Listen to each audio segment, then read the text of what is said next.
ವಿಶ್ವದಲ್ಲೇ ಈ Boeing dream liner 787 ವಿಮಾನವನ್ನ single ಅಂದ್ರೆ ಝೀರೋ ಕ್ರಾಶ್ ಹಿಸ್ಟ್ರಿ ಇರುವಂತಹ ವಿಮಾನ ಅಂತ ಕನ್ಸಿಡರ್ ಮಾಡಲಾಗ್ತಾ ಇತ್ತು. ಸೇಫೆಸ್ಟ್ ವಿಮಾನ ಅಂತ ಕನ್ಸಿಡರ್ ಮಾಡಲಾಗ್ತಾ ಇತ್ತು. ಅಂತಹ ವಿಮಾನ ಅಪಘಾತಕ್ಕೀಡಾಗಿತ್ತು ಹೇಗೆ? ಈ ಪ್ರಶ್ನೆಗೆ ಉತ್ತರ ಬೇಕಲ್ವಾ?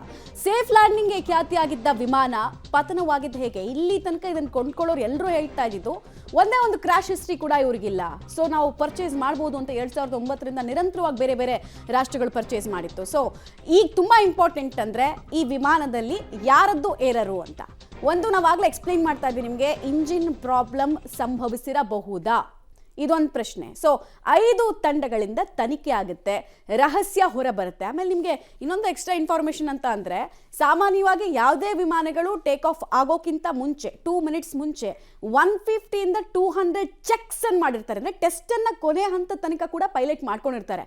ಎಲ್ಲ ವರ್ಕಿಂಗ್ ಕಂಡೀಷನಲ್ಲಿ ಇದ್ದರೆ ಮಾತ್ರ ಟೇಕ್ ಆಫ್ ಆಗೋದು.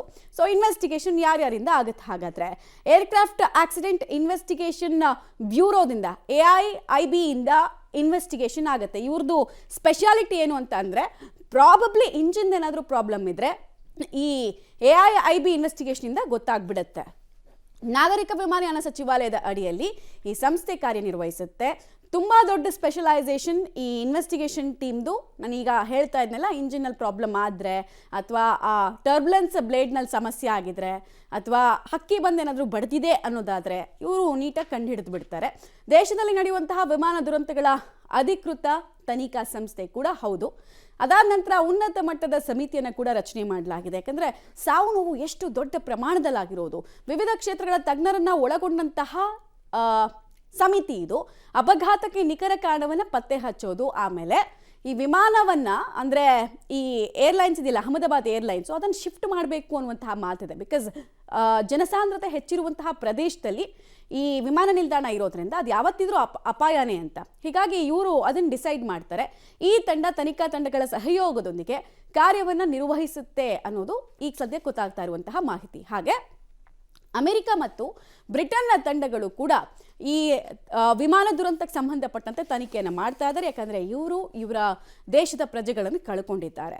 ಸೊ ಮೂಲ ಏನು ಅನ್ನೋದು ಬೇಕಾಗಿದೆ. ಅಮೆರಿಕ ಮೂಲದ ಬೋಯಿಂಗ್ ತಜ್ಞರು ಕೂಡ ಈ ತಂಡದಲ್ಲಿರ್ತಾರೆ. ಎಲ್ರಿಗೂ ಗೊತ್ತಿರೋ ಹಾಗೆ ಬೋಯಿಂಗ್ ಮ್ಯಾನುಫ್ಯಾಕ್ಚರರ್ ಇರೋದು ಅಮೆರಿಕಾದಲ್ಲಿ. ರಾಷ್ಟ್ರೀಯ ತನಿಖಾ ದಳದಿಂದಲೂ ಕೂಡ ತನಿಖೆ ಆಗುತ್ತೆ. ಯಾಕಂದರೆ ಎಲ್ಲ ಆಯಾಮದಲ್ಲಿ ಕೂಡ ತನಿಖೆ ಮಾಡ್ತಾರೆ. ಏನಕ್ಕೆ ಎಂಟ್ರಿ ಆಗುತ್ತೆ ಅಂದರೆ, ಸುಮಾರು ಏರ್ ಇಂಡಿಯಾಗೆ ಥ್ರೆಟ್ ಇತ್ತು. ದೇಶ ವಿರೋಧಿ ಕೃತ್ಯ ಮಾಡ್ತಾ ಇದ್ದಂತಹ ಪನ್ನುಯಿಂದ ಹಿಡಿದು ಎಲ್ಲರ ಕಣ್ಣು ಕೂಡ ಏರ್ ಇಂಡಿಯಾ ಮೇಲಿತ್ತು. ಬಿಕಾಸ್ ಟಾಟಾ ಯಾವಾಗ ಏರ್ ಇಂಡಿಯಾನ ಟೇಕ್ ಓವರ್ ಮಾಡ್ತು ಆಗ್ಲಿಂದ ವಿಪರೀತ ಲಾಭದಲ್ಲಿತ್ತು ಈ ಕಂಪನಿ.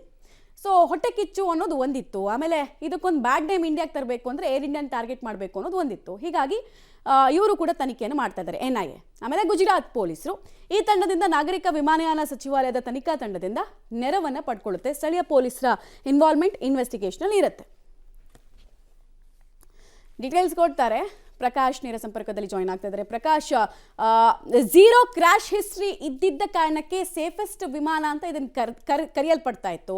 2009ರಿಂದ ಕೂಡ ಈ ವಿಮಾನಯಾನಕ್ಕೆ ಸಂಬಂಧಪಟ್ಟಂತೆ ಪರ್ಚೇಸ್ಗಳು ಬೋಯಿಂಗ್ಗೆ ಸಂಬಂಧಪಟ್ಟಂತೆ ಹೆಚ್ಚಾಗಿ ಆಗ್ತಾ ಇತ್ತು. ಅಂಥ ವಿಮಾನ ಕ್ರ್ಯಾಶ್ ಆಗಿದ್ರಿಂದ ಸಹಜವಾಗಿ 5ಕ್ಕೂ ಹೆಚ್ಚು ತನಿಖಾ ತಂಡಗಳು ಬರ್ಬೋದು ಅಂತ ಆರಂಭಿಕ ಹಂತದಲ್ಲೇ ಒಂದು ಗೆಸ್ ವರ್ಕ್ ಇತ್ತು. ಈಗ ಯಾರ್ಯಾರು ಯಾವ್ಯಾವ ರೀತಿ ತನಿಖೆಯನ್ನು ಮಾಡಿದ್ದಾರೆ, ಆಲ್ರೆಡಿ ಇನಿಷಿಯಲ್ ರಿಪೋರ್ಟ್ಸ್ ಏನು ಹೇಳ್ತಾ ಇದೆ ಅಂತ? ಮಮತಾ, 14 ವರ್ಷಗಳಲ್ಲಿ 1,000 ಡ್ರೀಮ್ ಲೈನರ್ ವಿಮಾನಗಳನ್ನು ಮಾರಾಟ ಮಾಡಿ ಜಾಗತಿಕ ಮಟ್ಟದಲ್ಲಿ ಬಲಿಷ್ಠ ಅಂತ ಹೇಳಿಕೊಂಡಿತ್ತು ಡ್ರೀಮ್ ಲೈನರ್ ಮತ್ತು ಬೋಯಿಂಗ್ ಕಂಪನಿ. ಸೊ ಇಂತಹ ಒಂದು ಸೇಫ್ ಲ್ಯಾಂಡನ್ನು ಮಾಡುವಂತಹ ವಿಮಾನ ಪತನ ಆಗಿರುವಂತಹ ಹಿನ್ನೆಲೆಯಲ್ಲಿ ಒಂದು ರೀತಿಯಲ್ಲಿ ಆತಂಕ ಕೂಡ ಹೆಚ್ಚಾಗಿತ್ತು. ಜೊತೆಗೆ ಈ ಒಂದು ಪತನಕ್ಕೆ ಕಾರಣ ಏನು ಅನ್ನುವಂತಹ ಹಲವು ಪ್ರಶ್ನೆಗಳು ಕೂಡ ಎದ್ದಿದ್ವು. ಇದೀಗ 5 ತಂಡಗಳು ಈಗ ತನಿಖೆಗೆ ಇಳಿದಿವೆ. ಸೊ ಪ್ರಮುಖವಾಗಿ ಈ ಒಂದು ಅಪಘಾತಕ್ಕೆ ಕಾರಣ ಏನು ಅನ್ನುವಂತಹ ವಿಚಾರವನ್ನು ಮುಂದಿಟ್ಕೊಂಡು ಇದೀಗ ತನಿಖೆ ಕೂಡ ಆರಂಭ ಆಗಿದೆ. ಈಗಾಗಲೇ ಬ್ಲಾಕ್ ಬಾಕ್ಸ್ ಕೂಡ ಈಗ ಪತ್ತೆಯಾಗಿದೆ. ಈಗ ನಿರಂತರವಾಗಿ ಈಗ ತನಿಖೆ ಕೂಡ ಆರಂಭ ಮಾಡುತ್ತೆ. ಈಗಾಗಲೇ ಈ ಒಂದು 5 ತಂಡಗಳಿಂದ ಅಂದರೆ ಒಂದು ವಿಧ್ವಂಸಕ ಕೃತ್ಯದ ಆ್ಯಂಗಲ್ ಅಲ್ಲಿ ಕೂಡ ಈ ಒಂದು ತನಿಖೆಯನ್ನ ಮಾಡಲಿಕ್ಕೆ ಶುರು ಮಾಡಲಾಗಿದೆ. ಅದರ ಜೊತೆಗೆ ಅಮೆರಿಕ ಮತ್ತು ಬ್ರಿಟನ್ ತಂಡಗಳು ಕೂಡ ಈ ಒಂದು ತನಿಖಾ ಸಂಸ್ಥೆಯಲ್ಲಿ ಇರ್ತವೆ. ಬೋಯಿಂಗ್ನ ಒಂದಿಷ್ಟು ತಜ್ಞರು ಕೂಡ ಈ ಒಂದು ತನಿಖಾ ತಂಡದಲ್ಲಿ ಇರ್ತಾರೆ. ಅವರ ವರ್ಷನ್ ಅವರ ಆ್ಯಂಗಲ್ನಲ್ಲಿ ಕೂಡ ತನಿಖೆಯನ್ನು ಮಾಡ್ತಾರೆ. ಅದರ ಜೊತೆಗೆ ಗುಜರಾತ್ ಪೊಲೀಸರ ತಂಡವನ್ನು ಕೂಡ ರಚನೆ ಮಾಡಲಾಗಿದೆ. ಅದರಲ್ಲಿ ಸುಮಾರು 40 ಅಧಿಕಾರಿಗಳನ್ನು ಕೂಡ ನಿಯೋಜನೆ ಮಾಡಿಕೊಳ್ಳಲಾಗಿದೆ. ಸೊ ಇವರು ವಿಮಾನಯಾನ ಸಂಸ್ಥೆಯ ಅಧಿಕಾರಿಗಳಿಗೆ ನೆರವನ್ನು ಕೊಡುವಂಥದ್ದು, ಜೊತೆಗೆ ಅವರಿಗೆ ಅಗತ್ಯ ಬಿದ್ದಂಥ ಸಂದರ್ಭದಲ್ಲಿ ಒಂದಿಷ್ಟು ಮಾಹಿತಿಗಳನ್ನು ಅಥವಾ ದಾಖಲೆಗಳನ್ನು ಸ್ಥಳ ಮಹಾಜರುಗಳಿಗೆ ಇದೆಲ್ಲ ಆಯಾಮಗಳಲ್ಲಿ ಅವರಿಗೆ ನೆರವಾಗುವಂಥದ್ದು. ಜೊತೆಗೆ ಏನು ಉನ್ನತ ಮಟ್ಟದ ಸಮಿತಿಯನ್ನು ಕೂಡ ರಚನೆ ಮಾಡಲಾಗಿದೆ. ಅಲ್ಲಿ ಕೇಂದ್ರ ಸರ್ಕಾರದ ಒಂದಿಷ್ಟು ಪ್ರಮುಖ ತಜ್ಞರು ಜೊತೆಗೆ ಒಂದಿಷ್ಟು ಬೇರೆ ಬೇರೆ ಕ್ಷೇತ್ರಗಳ ತಜ್ಞರನ್ನು ಕೂಡ ಅದರಲ್ಲಿ ಒಳಪಡಿಸಿ ಈ ಒಂದು ತನಿಖೆಯನ್ನು ಕೂಡ ಆರಂಭ ಮಾಡ್ತಾರೆ. ಅದರ ಜೊತೆಗೆ AAIB ಇದು ಅಧಿಕೃತ ತನಿಖಾ ಸಂಸ್ಥೆ. ದೇಶದ ಯಾವುದೇ ಭಾಗದಲ್ಲಿ ಈ ರೀತಿಯ ವಿಮಾನ ದುರಂತಗಳ ಆದಂಥ ಸಂದರ್ಭದಲ್ಲಿ ತನ್ನದೇ ಆದಂಥ ವರ್ಷನಲ್ಲಿ ತನಿಖೆಯನ್ನ ಮಾಡುತ್ತೆ.